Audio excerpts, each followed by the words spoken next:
میں نے پورا پیٹ کے دریا میں حرام کھانے والوں کو ڈوبتے دیکھا، ان کو ڈبکیاں لیتے دیکھا۔ اس کے بعد میرے آقا اور تم سب کے آقا و مولا مصطفیٰ جان رحمت مالک کونین صلی اللہ علیہ وسلم ارشاد فرماتے ہیں میں نے کیا دیکھا کہ کچھ لوگ ہیں جو جن کے ناخن لوہے کے ہیں، لوہے کے ناخن ہیں، اور لوہے کے ناخن سے وہ اپنے چہروں کو نوچ رہے ہیں، اپنے سینوں کو نوچ رہے ہیں۔ اللہ اکبر! اللہ اندازہ کریں اگر کسی کے ناخن ہو اور ناخن ہمارے اپنے ناخن ہوتے ہیں، ہم اس سے کھجا لیتے ہیں تو کتنی تکلیف ہوتی ہے، زخم ہو جاتا ہے۔ لیکن ان ناخن کی بجائے، انسانی ناخن کی بجائے اگر کسی کے ناخن لوہے کے ہو جائیں، کسی کے ناخن جو ہے لوہے کے ہو جائیں، تانبے کے ہو جائیں، پیتل کے ہو جائیں، اور وہ اپنے منہ کو نوچے، اپنے سینے کو نوچے، اس کا کیا بنے گا؟ اللہ اکبر! صحابہ کرام رضوان اللہ تعالی علیہم اجمعین نے یہ سنا تو حیران ہو گئے، اور جب میرے آقا نے فرمایا یہ منظر میں نے دیکھا تو میں نے جبریل سے پوچھا اے جبریل یہ کون لوگ ہیں؟ تو جبریل امین نے کیا یا رسول اللہ یہ آپ کی امت کے وہ لوگ ہیں جو دنیا کے اندر چغل خوری کیا کرتے تھے، یعنی ادھر کی بات ادھر لگایا کرتے تھے اور لوگوں کی غیبت کیا کرتے تھے، یعنی پیٹ پیچھے لوگوں کی برائی بیان کیا کرتے تھے۔ اللہ اکبر! آج یہ دونوں چیزیں ہمارے درمیان عام ہیں۔ پہلے عورتیں غیبت کرتی تھی، اب مرد بھی غیبت کرتے ہیں۔ پہلے عورتیں چغلیاں کرتی تھی، اب مرد بھی چغلیاں کرتے ہیں۔ ادھر کی بات ادھر لگانا اس کو چغلی کہتے ہیں۔ اللہ کے رسول صلی اللہ علیہ وسلم ارشاد فرماتے ہیں چغل خوروں پر اللہ نے جنت کی خوشبو بھی حرام کرتی ہے، جو ادھر سے سن کے ادھر لگاتے ہیں، ادھر سے سن کے ادھر لگاتے ہیں، مسلمانوں میں جدائی پیدا کرتے ہیں، مسلمانوں میں اختلاف پیدا کرتے ہیں، میاں بیوی میں اختلاف پیدا کیا جا رہا ہے چغل خوری کی وجہ سے، بھائی بھائی میں دنیا پیدا کی جاتی ہے چغل خوری کی وجہ سے، پیر پیر میں دنیا پیدا کی جاتی ہے چغل خوری کی وجہ سے، عالم عالم میں دنیا پیدا کی جاتی ہے چغل خوری کی وجہ سے۔ اگر چغل خوری بند ہو جائے تو امت کے 90% جھگڑے ختم ہو جائیں۔ یاد رکھو ہمیں جوڑنے کے لیے اللہ نے دنیا میں بھیجا ہے، ہمیں توڑنے کے لیے نہیں بھیجا۔ اللہ کو توڑنا پسند نہیں ہے، اللہ کو جوڑنا پسند ہے۔ جو اللہ کے بندوں کو جوڑا کرتے ہیں اللہ ان کو اپنی رحمت سے جوڑ لیتا ہے، جو اللہ کے بندوں کو توڑ کرتے ہیں اللہ ان کو اپنی رحمت سے دور کر دیتا ہے۔ تفسیر خزائن عرفان کے اندر علامہ سید نعیم الدین مراد آبادی رحمۃ اللہ علیہ لکھتے ہیں کہ جو مسلمانوں کے درمیان اختلاف اور پھوٹ پیدا کرے وہ شیطان ہی ہوتا ہے۔ اللہ کا رسول اللہ کے رسول صلی اللہ علیہ وسلم فرماتے ہیں جو مسلمانوں کے درمیان جدائی اختلاف پیدا کرے، فتنہ پیدا کرے، لڑائے، مسلمانوں کو آپس میں لڑائے، وہ شیطان کی اولاد ہے، وہ شیطان کی ذریت سے ہے۔ دو دوستوں کے درمیان پھوٹ نہ ڈالو، دو بھائیوں کے درمیان پھوٹ نہ ڈالو، یہ چغل خوری کی نحوست ہے۔ اللہ کے رسول نے منع فرمایا، اور جو چغلی سے بچے گا یعنی ادھر کی بات ادھر، ادھر کی بات ادھر کرنے سے بچے گا، انعام کیا ہے؟ امام غزالی رحمۃ اللہ علیہ بہت خوبصورت واقعہ لکھتے ہیں۔ واقعہ یہ ہے کہ حضرت یوسف علیہ السلام کے بھائیوں نے آپ کو مار پیٹ کر کے کنویں میں ڈال دیا اور ان کا کرتا اتارا اور بکری ذبح کر کے کرتے کو بکری کے خون میں بھگو کر کے روتے ہوئے آئے اور اپنے ابا حضرت یعقوب علیہ السلام سے کہنے لگے یوسف کو بھیڑیا کھا گیا، اور ثبوت کے طور پہ بھیڑیا بھی پکڑ کے لائے کہ یہی بھیڑیا کھایا، یہی نالائق کمبخت اس نے کھایا۔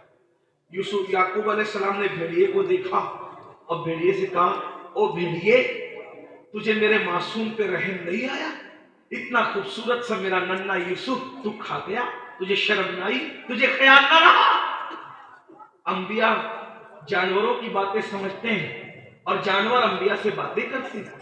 حضرت یعقوب نبی تھے تو بھیڑیے نے کہا اے اللہ کے پیغمبر آپ بھی نبی ہیں اور آپ جانتے ہیں کہ آپ کا یوسف صدیق بھی نبی ہے، اور جانوروں پر اللہ نے حرام کر دیا ہے کہ وہ نبی کا جسم کھائے۔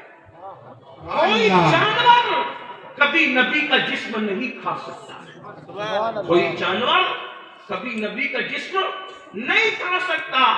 زمین پر بھی حرام ہے کہ نبی کا جسم کھائے اور جانور پر بھی حرام ہے کہ نبی کا جسم کھائے۔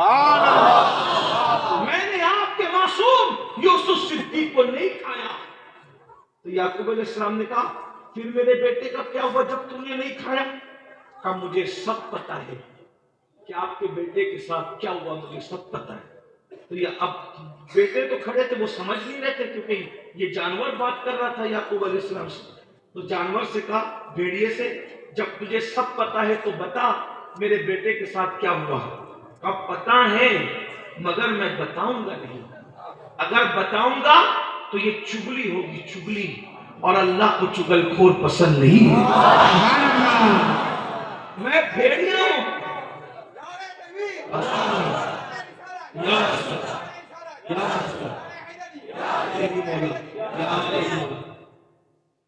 میں بھیڑیا ہوں مگر چگل خور نہیں ہوں، ادھر کی بات ادھر کرنے والا نہیں ہوں، میں چگلی نہیں کرتا تاکہ آپ کے اور آپ کے بچوں کے درمیان جدائی پیدا ہو، نفرتیں پیدا ہو، یہ کام میں نے نہیں کرنا۔ اللہ کو اس بھیڑیے کی ادا اتنی پسند آ گئی کہ بتا دیا گیا اصحاب کہف کا کتا جیسے جنت میں جائے گا، ویسے حضرت یوسف علیہ السلام کا بھیڑیا بھی جنت میں جائے گا۔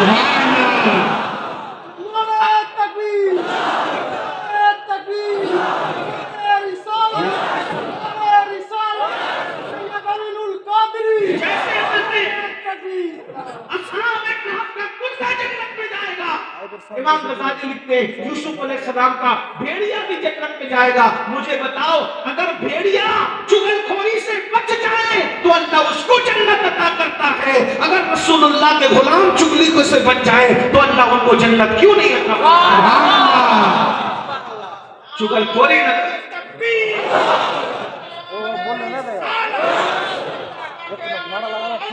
میرے عزیز، میرے بھائیوں، آج ہمارے گھر میں جو نفرتوں کا ماحول ہے، ایک دوسرے کا منہ نہیں دیکھنا چاہتے، اس کی سب سے بڑی وجہ چگلیاں ہیں۔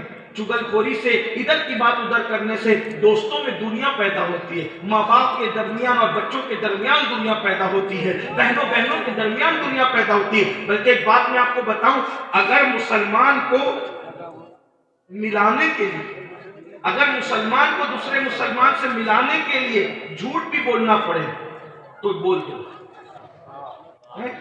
وہ سچ جو مسلمانوں میں جدائی پیدا کرے، اس کی بجائے وہ جھوٹ جو مسلمانوں کو ایک دوسرے سے ملاتے۔ سبحان اللہ۔ اس کی حیثیت جھوٹ کی نہیں ہے۔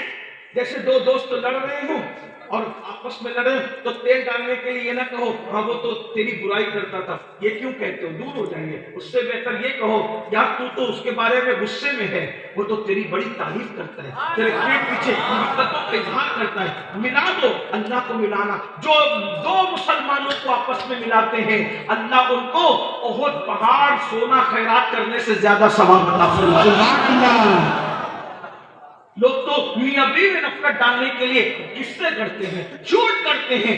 آج ہر گھر میں آگ لگی ہوئی ہے، چگلی پہ کنٹرول کرو، اور پھر غیبت بزدل لوگ کرتے ہیں، غیبت بزدل لوگ کرتے ہیں۔ غیبت کیا ہے؟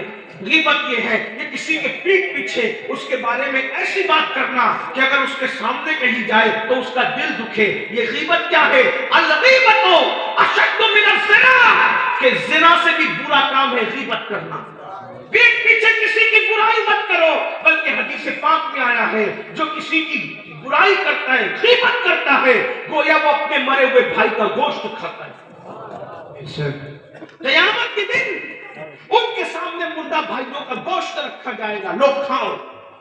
کھا سکو گے اپنے مرے ہوئے بھائی کا گوشت؟ ہے کسی نے ہمت مردہ بھائی کا گوشت کھانے کی؟ مگر غیبت کرنے والوں کو ان کے مردہ بھائی کا گوشت کھلایا جائے گا۔ کیوں غیبت کرتے ہو؟ شیطان نے تمہیں غیبت میں مبتلا کر دیا۔ دنیا دار تو دنیا دار ہم دیکھ رہے ہیں جنہیں مذہب کے ٹھیکیدار ہونے کا دعویٰ ہے، آج وہ طبقہ بھی شیطان کا اہل کار بنا، مسجد میں بیٹھ کے غیبتیں ہو رہی ہے، مدرسوں میں بیٹھ کے غیبتیں ہو رہی ہے، جلسوں کے اندر غیبتیں ہو رہی ہے۔ ارے اتنا کہنا کسی کے پیٹ پیچھے کہ اس کی آستین تو بڑی لمبی تھی، بزرگوں نے کہا یہ بھی غیبت میں شمار ہو سکتا ہے، اس کی ناک تو بڑی چپٹی ہے، یہ بھی غیبت میں شمار ہو سکتا ہے، اس کا کرتا تو بڑا لمبا ہے، یہ بھی غیبت میں شمار ہو سکتا ہے، اس کا قد تو بڑا ناکا ہے، یہ بھی غیبت میں شمار ہو سکتا ہے۔ اور غیبت زنا سے بدتر ہے، اور غیبت کرنے والوں کو بھی جنت کی خوشبو بھی نصیب نہیں ہوگی۔ بہت اتراتے ہو جنتی ہونے پر، رسول اللہ نے اعلان کر دیا غیبت کرنے والوں کو جنت کی خوشبو بھی نصیب نہیں ہوگی۔ اللہ اکبر۔ امام حسن بصری کہا کرتے تھے کہ جو کسی کی غیبت کرتا ہے، اپنی نیکی اس کے نام اعمال میں ڈالتا ہے اور اس کا گناہ اپنے نام اعمال میں لیتا ہے، یعنی اپنی نیکی تم کر رہے ہو، ٹرانسفر کسی اور کے کھاتے میں کر رہے ہو، اور اس کا گناہ اپنے نام اعمال میں لے رہے ہو۔ تو امام حسن بصری کہتے تھے اگر میں کسی کی غیبت کرتا تو اپنے ماں باپ کی غیبت کرتا۔ کیوں؟ تاکہ میری نیکیاں میرے ماں باپ کے نام اعمال میں چلی جائیں، مگر چونکہ غیبت کرنا حرام ہے تو میں ماں باپ کی بھی غیبت نہیں کر سکتا، کیونکہ غیبت کرنا حرام ہے۔ ذرا غور کریں، آج غیبت عام ہو رہی ہے۔ کسی کے پیٹ پیچھے، میں کہتا ہوں کسی کے پیٹ پیچھے کسی کی بات کرنے سے اچھا ہے کہ اتنی دیر تک ہم کلمہ شریف پڑھ لیں، اتنی دیر تک ہم درود شریف پڑھ لیں۔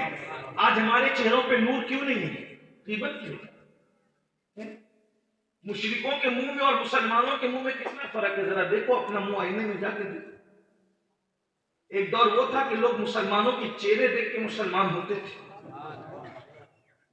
آج ہمارے چہرے پہ وہ رونقیں نہیں ہے، مومنانہ رونقیں نہیں ہیں۔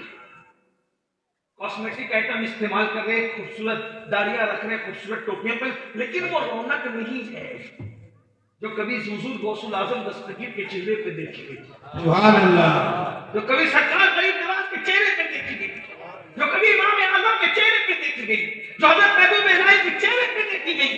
میرے بھائی، اپنے وقت کا صحیح استعمال کرو۔ اور کتنی بڑی بات کہہ دی گئی کہ غیبت زنا سے بری چیز، زنا سے بچتے ہو تو غیبت سے کیوں نہیں بچتے؟ اور ایک بات یہ بھی، لوگ اتنے متقی ہو گئے، سو کارڈ متقی، کہ ساری غیبت کرنے کے بعد آخری میں کہتے ہیں اللہ توبہ، ہم غیبت کرنے کے لیے تھوڑی کہہ رہے تھے، ہم تو ایسی بات بتانے کے لیے کہہ رہے تھے۔ تو اگر پیشاب کو شربت کہہ کے پیو گے تو کیا وہ پیشاب شربت ہو جائے گا؟ ساری غیبت کہہ کے بھی آخری میں کہتے ہو کہ ہم تو غیبت نہیں کر رہے تھے۔ عورتوں کی عادت خاص طور پہ پوری رات بیٹھ کے غیبتیں کرے گی اور کہے گی اللہ توبہ استغفار، ہم تھوڑی غیبت کرنے والے لوگ ہیں، اللہ ہم کو بھی معاف کرے، اس کو بھی معاف کرے، ہم نے تو ایک دوسرے کو بتانے کے لیے کہا۔ اپنے زمانے کی رابعہ بننے والیوں، اس طریقے کے جھوٹ اور مکر سے کام نہیں چلتا۔ تم شوہر کے ساتھ مکاری کر سکتے ہو، اللہ کے ساتھ مکاری نہیں کر سکتے۔ تم دنیا کے ساتھ مکاری کر سکتے ہو، رب کی بارگاہ میں کسی کا مکر نہیں چلتا۔ اس لیے میرے آقا علیہ الصلوۃ والتسلیم کے غلاموں، تو عرض یہ کر رہا تھا، اللہ کے رسول علیہ السلام نے جہنم کے اندر مختلف لوگوں کو دیکھا، میں نے آپ کو بھی بتایا۔ تو اللہ کے رسول علیہ السلام ارشاد فرماتے ہیں پھر میں نے دیکھا کہ کچھ ایسے مرد اور عورتیں ہیں کہ جن کو جہنم کے اندر ابالا جا رہا ہے، جن جہنم کی آگ جوش دی جاتی ہے تو اوپر اٹھ کر کے آتے ہیں، پھر نیچے گر جاتے ہیں، ان کی چمڑیوں کو آگ کی قینچی سے کاٹا جا رہا ہے۔ میں نے ان کو چلانے کی آواز سنی، اتنا چلا رہے تھے کیونکہ ان کی چمڑی کو آگ کی قینچی سے کاٹا جا رہا تھا۔ میں نے پوچھا جبریل یہ کون ہے؟ تو جبریل نے عرض کیا یا رسول اللہ، یہ آپ کی امت کے وہ مرد اور عورتیں ہیں کہ جو سج دھج کے اس لیے نکلتے تھے، مرد اس لیے سج کے نکلتے تھے کہ عورتیں ان کو دیکھ کر ان کے مکر میں مبتلا ہو جائیں، اور عورتیں اس لیے سج دھج کے نکلتی تھی کہ مرد دیکھ کر کے ان کے چکر میں پڑ جائیں، ایک دوسرے کو اپنے چکر میں پھنسانے کے لیے سجتے تھے۔ یعنی سجنا گناہ نہیں ہے، سنورنا گناہ نہیں ہے، اچھے بن کر کے رہنا گناہ نہیں ہے، اس نیت سے سجنا سنورنا کہ عورتوں کو اپنے جال میں پھانسے، اور عورتیں اس نیت سے سجے سونے کہ مرد ہمیں دیکھیں اور ہمارے مکر میں مبتلا ہو جائیں۔ ایسے مرد اور عورتوں کی چمڑیوں کو آگ کی قینچی سے کاٹا جائے گا، ان کی چمڑی آگ کی قینچی سے کاٹی جائے گی۔ ذرا تصور میں تو لائیں، ایک ڈاکٹر آپریشن کرتے وقت بے ہوش کرتا ہے، سن کرتا ہے، اس کے بعد اتنی نزاکت سے کاٹتا ہے، پھر درد کی دوائیں دیتا ہے، جلن کی دوائیں دیتا ہے، اس کے باوجود بھی ہوش میں آنے کے بعد انسان بغیر پانی کی مچھلی کی طرح تڑپتا ہے۔ جب جہنم کی آگ کی قینچی سے کسی کا جسم کاٹا جائے گا، نہ بے ہوش کیا جائے گا، نہ درد کی دوا ہوگی، نہ کوئی سن کیا جائے گا، اس وقت تڑپنے کا عالم کیا ہوگا؟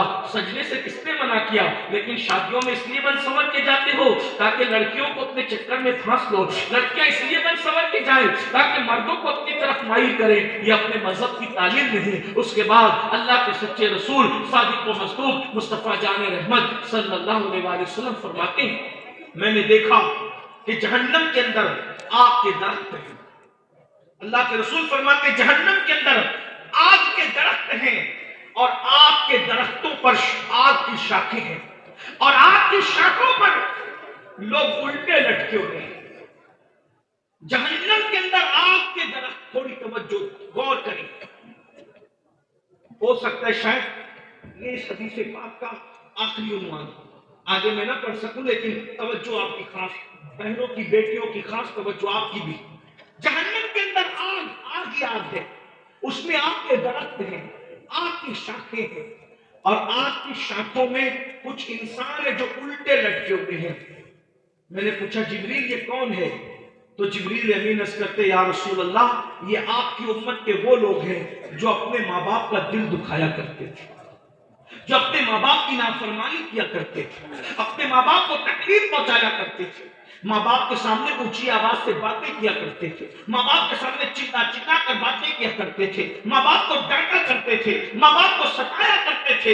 آج آپ دیکھیے اللہ اکبر، رسول پاک صاحب الاولاد مالک کونین شہنشاہ دارین مصطفیٰ جان رحمت صلی اللہ علیہ وآلہ وسلم نے ساری چیزوں کو کھول کھول کر کے بیان کر دیا اور بھی جہنم کا مشاہدہ بیان کیا. لیکن یہاں رک کر میں پوچھنا چاہتا ہوں یہ جن گناہوں کا میں ذکر کر رہا ہوں کیا ہم لوگ اس میں مبتلا نہیں ہیں؟ آج ماں باپ کو ڈانٹا جاتا ہے، ماں باپ کو جو ہے روب ان پر دبایا ڈالا جاتا ہے، ماں باپ کو اذیتیں دی جاتی ہے، ماں باپ کا دل دکھایا جاتا ہے. ارے وہ مذہب جس مذہب کے اندر کتے اور بکریوں کا بھی دل دکھانے کی اجازت نہیں دی گئی، آج اس مذہب کے ماننے والے لڑکے مذہب سے اتنا دور ہو گئے، لڑکیاں مذہب سے اتنا دور ہو گئی، اپنے ماں باپ کو ستاتے ہیں، ان کو ڈانٹتے ہیں. اگر ماں باپ بیمار ہو جائیں اور ان کے دواخانے کا بل دینے کی بات آئے تو چار بیٹے ہیں، چاروں آپس میں جھگڑا کرتے ہیں، تیری ماں نہیں ہے تو بل دے، تیرا باپ نہیں ہے تو بل دے. آپ سے پوچھنا چاہتا ہوں میرے بھائی یاد رکھنا اللہ اکبر، ماں باپ کی خدمت سے بڑی کیا نعمت ہو سکتی ہے؟ ماں باپ سے خرچ کرنے سے زیادہ سعادت کی بات کیا ہو سکتی ہے؟ مسجد بنانے میں اتنا ثواب نہیں ملتا، مدرسے بنانے میں اتنا ثواب نہیں ملتا، چرچوں میں چندہ دینے میں اتنا ثواب نہیں ملتا، کسی پر خرچ کرنے میں اتنا ثواب نہیں ملتا. سب سے زیادہ ثواب اگر کسی چیز میں ملتا ہے تو ماں باپ کے خرچ کرنے میں ملتا ہے. ماں باپ کے خرچ کرنے کا جو اجر ہے وہ کسی نیکی کا اجر نہیں بتایا گیا، یعنی کہیں بھی خرچ کرو وہ ثواب نہیں ملے گا. اللہ سے جب پوچھا گیا کہ کس پہ خرچ کریں، اپنے مال کو کس پہ خرچ کریں، تو اللہ نے پہلے نمبر پہ فرمایا تمہارے ماں باپ پہ خرچ کرو. سب سے پہلے نمبر پہ تمہارے ماں باپ ہے.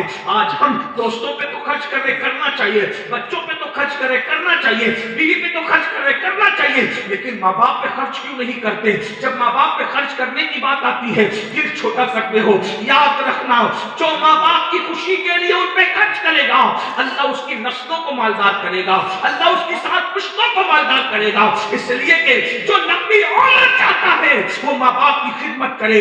آپ جانتے ہیں اللہ کے رسول، سچے رسول، صادق و مصدوق مصطفیٰ جان رحمت صلی اللہ علیہ وآلہ وسلم فرماتے ہیں ماں باپ کی خدمت کرنے والے کی عمر صرف 3 دن رہ جاتی ہے. ماں باپ کی خدمت کرنے والے کی عمر صرف 3 دن بچتی ہے. تو ماں باپ کی خدمت کی برکت سے اللہ اس 3 دن کو کبھی 3 سال بڑھا دیتا ہے. کوئی ڈاکٹر عمر نہیں بڑھا سکتا، بڑے سے بڑا ڈاکٹر عمر نہیں بڑھا سکتا، بڑے سے بڑا عالم تعویذ دے کر عمر نہیں بڑھا سکتا. لیکن یہ ماں باپ کی خدمت ہے.